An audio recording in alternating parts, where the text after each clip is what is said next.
Good morning students. आज अपन BSc part third के लिए लेक्चर स्टार्ट कर रहे हैं। जो अपना पेपर फर्स्ट है इनऑर्गेनिक केमिस्ट्री उसको स्टार्ट करेंगे। आज सिलेबस की चर्चा अपन पिछले लेक्चर में कर चुके हैं। तो इसमें पेपर फर्स्ट में अपन चैप्टर ले रहे हैं metal ligand bonding in transition metal complexes. संक्रमण धातु संकुलों में धातु लिगेंड बंधन, इसकी चर्चा करेंगे अपन आज। और अपन बीएससी पार्ट थर्ड के लिए सबसे पहले इनऑर्गेनिक केमिस्ट्री का जो पेपर है उसके लिए लेक्चर स्टार्ट कर रहे हैं। तो ये था अपना पेपर फर्स्ट और इसमें अपन ने चैप्टर लिया है सबसे पहले metal ligand bonding in transition metal complexes. तो संक्रमण धातु जो है वो संकुल बनाते हैं, उनमें जो बॉन्डिंग है उसको समझने का प्रयास करेंगे कि उनमें बॉन्डिंग किस टाइप से होती है या क्या उनमें गुण पाए जाते हैं संक्रमण धातु संकुलों में, सभी की चर्चा अपन इस चैप्टर में करेंगे।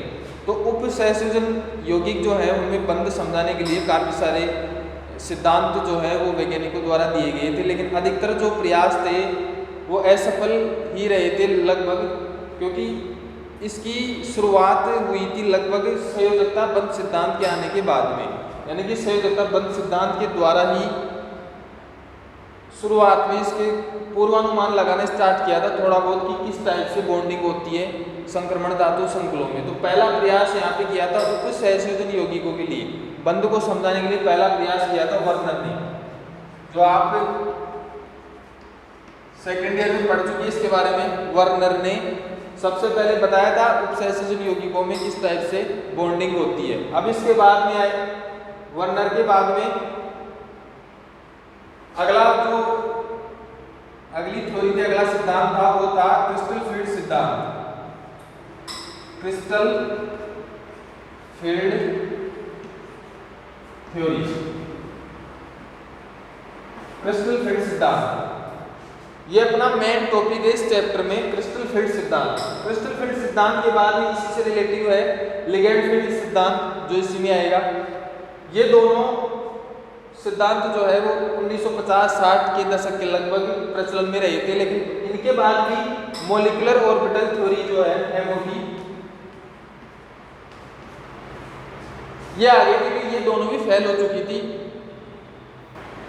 एमओटी आ गई थी molecular orbital theory, crystal field सिद्धांत और ligand field theory. Ligand field theory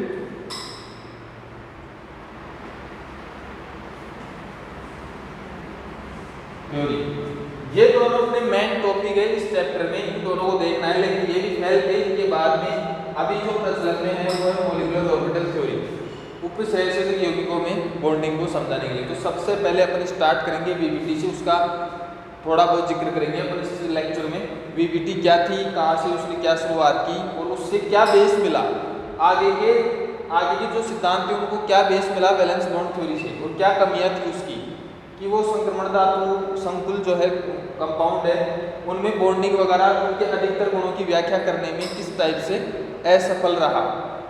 तो सबसे पहले अपन स्टार्ट करेंगे यहाँ पे वीबीटी वैलेंस बॉन्ड थ्योरी, थोड़ा सा जिक्र करेंगे इसका, उसके बाद में इसकी कमियां, और उसके बाद में अपना जो मेन टॉपिक है क्रिस्टल फील्ड थ्योरी, इसका अपन डिटेल में अध्ययन करेंगे, और लिगेंड फील्ड थ्योरी।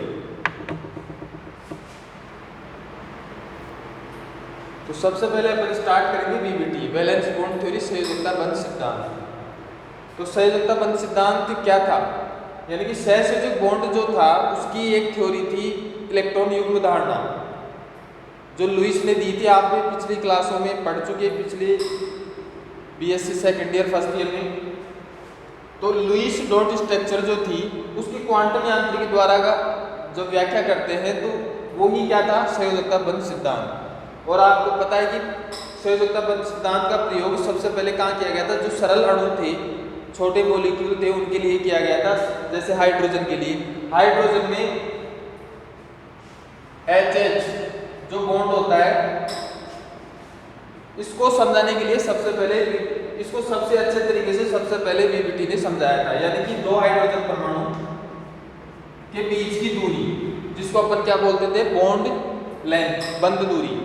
यानी कि उस बंध दूरी पे दो हाइड्रोजन एटम्स आपस में बॉन्ड बनाते हैं, फोर्स ऑफ अट्रैक्शन डेवलप होता है उनमें और एक बॉन्ड का फॉर्मेशन करते हैं। तो बंद दूरी पे क्या होता है कि दोनों हाइड्रोजन परमाणु की जो एनर्जी है, सिस्टम की जो एनर्जी है वो कम हो जाती है। कम होने के बाद भी इस टाइप को प्राप्त होता है।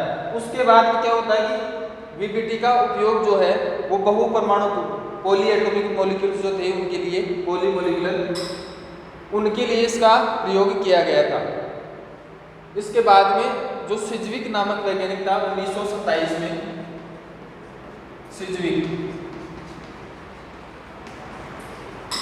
सिज्विक ने ये बताया कि जो उपसहसंयोजक बंध है वो भी क्या है, एक तरह से सहसंयोजक बंध ही है। जैसे सहसंयोजक बंध था अपने पास ये वाला, उपसहसंयोजक बंध जो है, जो उपसहसंयोजक यौगिकों में पाया जाता है वो भी एक तरह से सहसंयोजक बंध ही है। उन्होंने ये बात की जिसमें होता क्या है उपसहसंयोजक बंध में कि एक लोन पेयर जो है वो एक एटम एक पूरे लोन पेयर का डोनेट करेगा एक लोन पेयर को, और सामने वाला एटम उसको एक्सेप्ट करेगा। और सहसंयोजक बंध में क्या होता है कि दोनों एटम एक एक इलेक्ट्रॉन डोनेट करते हैं और दोनों के बीच में साजिश होता है, यानी कि एक इलेक्ट्रॉन युग्म या आपके दोनों हाइड्रोजन एटम्स के बीच में साजिश है। लेकिन इस इलेक्ट्रॉन युग्म में जो दो इलेक्ट्रॉन है वो दोनों एटम्स के द्वारा दिए गए हैं। उपसहसंयोजक बंध में क्या होता है कि दोनों इलेक्ट्रॉन जो है वो किसी एक ही परमाणु के द्वारा दान किए जाते हैं और सामने वाला एटम जो है उसको एक्सेप्ट करता है। अब इस कहानी को पॉलिंग नामक वैज्ञानिक ने इस कहानी को उपसहसंयोजन यौगिकों पर लागू किया और इन्होंने बताया कि उपसहसंयोजन यौगिकों में लिगेंड जो है वो अपने किसी एक परमाणु के द्वारा, परमाणु के पास जो लोन पेयर है, इलेक्ट्रॉन युग्म है, लोन पेयर,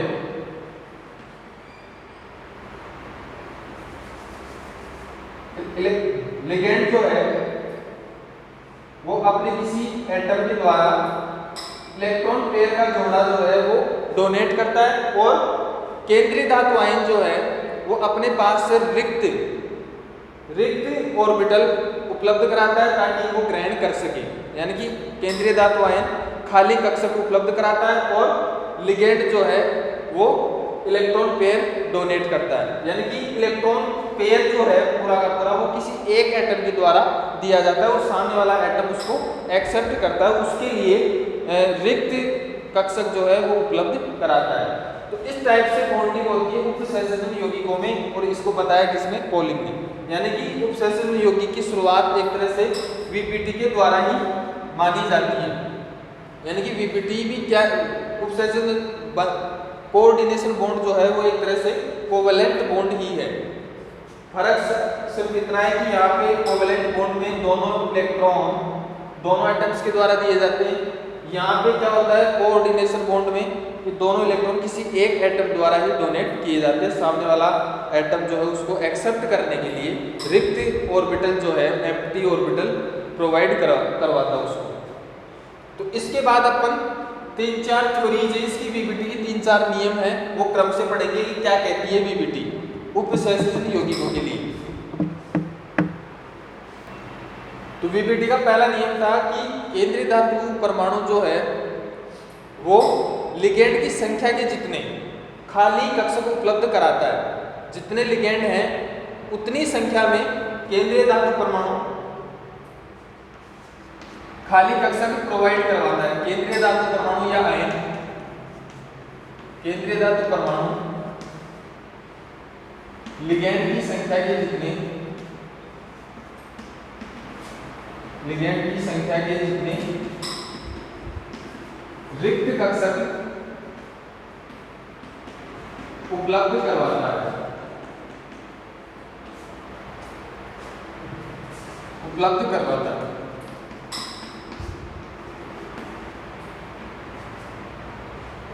तथा इस संख्या को जितने कक्षक प्रोवाइड करवा रहा है, तथा इस संख्या को धातु की समन्वय संख्या कहते हैं। समन्वय संख्या या कोऑर्डिनेशन नंबर, समन्वय संख्या कहते हैं। यानी कि जितने लिगेंड हैं उतनी संख्या में केंद्रीय धातु परमाणु जो है वो खाली कक्षक प्रोवाइड करवाएगा। अब यदि अपन केंद्रीय धातु परमाणु के बाह्यतम कोश की बात करें तो बाह्यतम कोश NS हो सकता है, NP हो सकता है, ND या N-1D ऑर्बिटल बॉन्ड बनाने में भाग लेते हैं। और कई परिस्थितियों में यह होता है कि डी कक्षकों में जो इलेक्ट्रॉन है वो डी कक्षक खाली अवेलेबल करवाने के लिए इन कक्षकों में जो इलेक्ट्रॉन भरे हुए हैं उनकी पेयरिंग करवा दी जाती है ताकि खाली कक्षक अपने को प्रोवाइड हो सके। जैसे डी ऑर्बिटल है, इसमें 8 इलेक्ट्रॉन है, 2 4 6 7 और 8।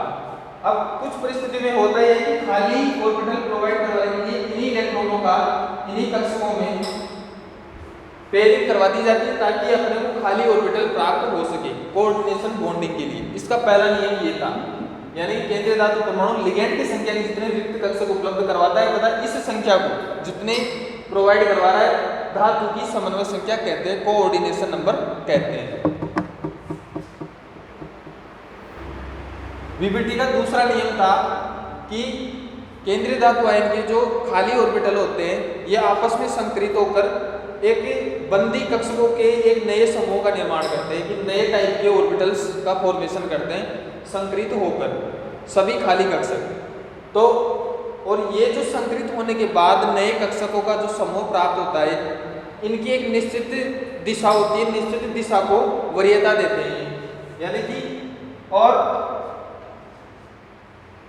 इन बंदी कक्षकों के संकरण से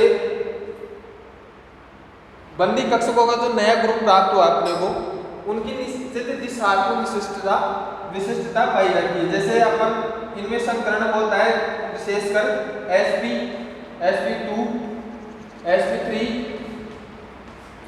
sp3d dsp3 d2 sp3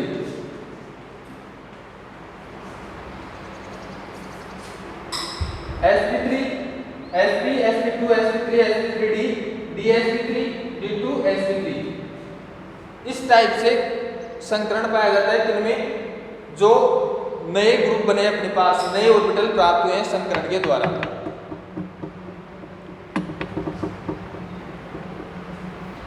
तो संकुलों में इस टाइप से संकरण पाए जाते हैं sp sp2 sp3 d2 sp3 dsp3 और d2 sp3 d2 sp3 dsp2।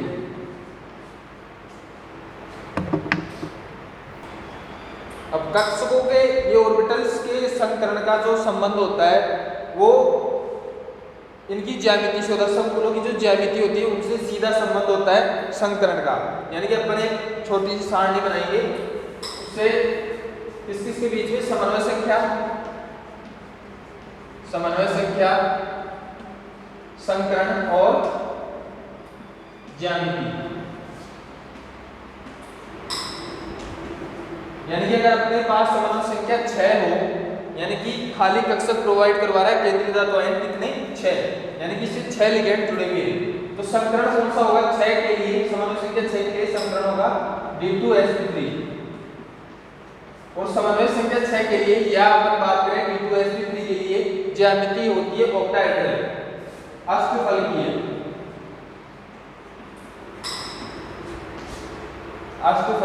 इसी टाइप से अपन बात करें समन्वय संख्या 5 के लिए, यानी कि समन्वय संख्या 5 के लिए संकरण होगा अपना dsp3 या sp3d और dsp3 या sp3d के लिए ज्यामिति होती है त्रिभुजीय द्विपिरामिड।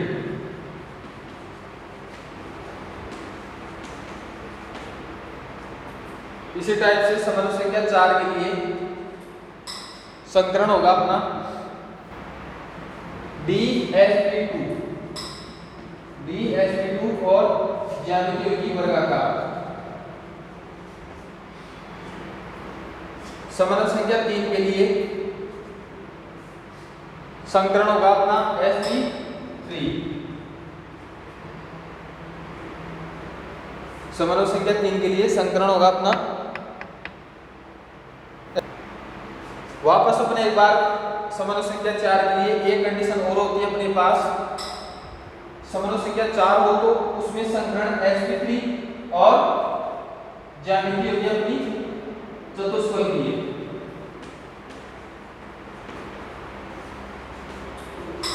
यानी कि समारोह संख्या 4 के लिए दो तरह की संकरण हो सकते हैं और दो तरह की ज्यामिति। अगर समारोह संख्या 4 के लिए dsp2 संकरण है तो ज्यामिति होगी वर्गाकार, और समारोह संख्या 4 के लिए संकरण sp3 है तो ज्यामिति होगी चतुष्फलकीय। ये दोनों के एग्जाम्पल अपन आगे चर्चा करेंगे जिससे अधिक समझ में आएगा अपने को। दोनों के एग्जाम्पल लेकर अपन इनकी चर्चा करेंगे। इसके बाद समारोह संख्या 3 के लिए संकरण sp2 और ज्यामिति त्रिभुजीय है।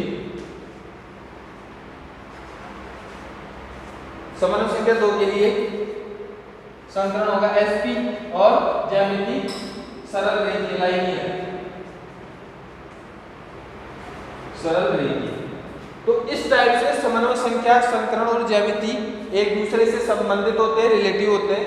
यानी कि 6 के लिए संकरण और ज्यामिति अष्टफलकीय है। 4 के लिए अपने को दो कंडीशन देखनी होगी। अगर 4 के पास संकरण dsp2 है 4 के लिए तो ज्यामिति होगी वर्गाकार, और संकरण sp3 है तो ज्यामिति होगी चतुष्फलकीय।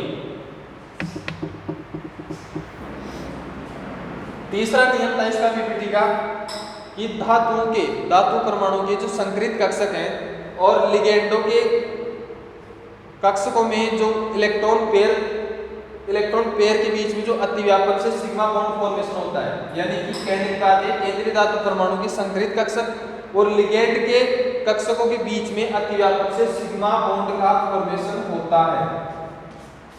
यानी कि हमेशा सिग्मा बॉन्ड बनेगा किन किन के बीच, केंद्रीय धातु परमाणु के संकरित कक्षक जो कि खाली है और लिगेंड के इलेक्ट्रॉन युग्म से भरे हुए कक्षक, इनके बीच में अतिव्यापन से, यानी कि मेटल और लिगेंड, इसके ऑर्बिटल इलेक्ट्रॉन पेयर से भरे होंगे और मेटल के कौन से कक्षक, संकरित कक्षक जो कि खाली होंगे, इनके बीच में ओवरलैपिंग से जो बॉन्ड फॉर्मेशन होगा वो हमेशा कौन सा होगा, सिग्मा बॉन्ड। और सिज्विक ने उपसहसर्जन यौगिकों में इसी सिग्मा बॉन्ड के बारे में बताया था।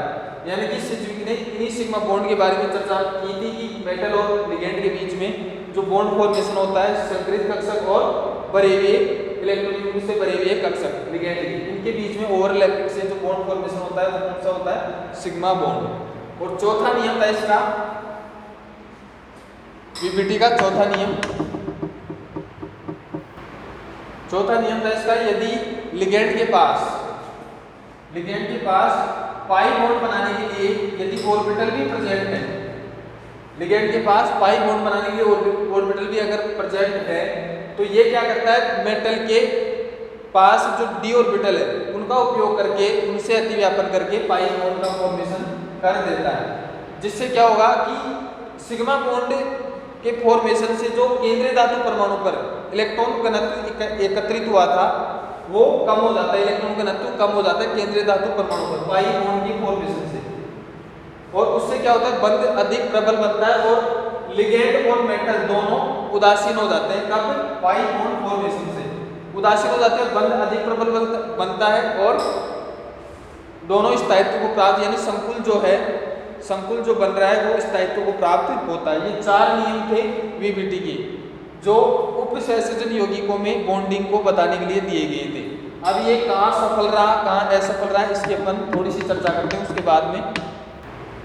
यानी कि VPT सफल रहा किस में, उपसहसर्जन यौगिकों में त्रिविम रसायन को समझा पाया, चुंबकीय व्यवहार जो है वो समझा पाया, और बॉन्डिंग की जो क्रियाविधि है, बॉन्ड जो बन रहा था उसकी मैकेनिज्म को अच्छी तरह से समझाने में सफल रहा।